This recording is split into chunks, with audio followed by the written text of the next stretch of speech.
Sebagai rumah sakit rujukan di Sumatera Selatan terkait adanya wabah virus corona, untuk antisipasi virus corona, Rumah Sakit Muhammad Husin Palembang sudah menyiapkan 2 ruang khusus isolasi dan tim khusus untuk dapat menangani virus penyakit corona.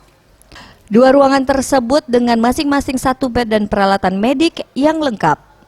Direktur Utama RSMH Palembang Muhammad Syahril yang ditemui 27 Januari 2020 mengatakan pihaknya sudah menyiapkan 2 ruang isolasi apabila ditemukan kasus virus corona.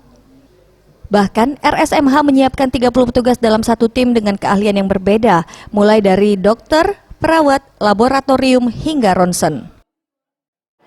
Kita ada 2 dengan SDM,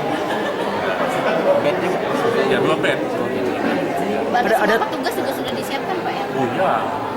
Dan jaringan kita dengan kesehatan pelabuhan, dengan dinas kesehatan, dengan kita sudah.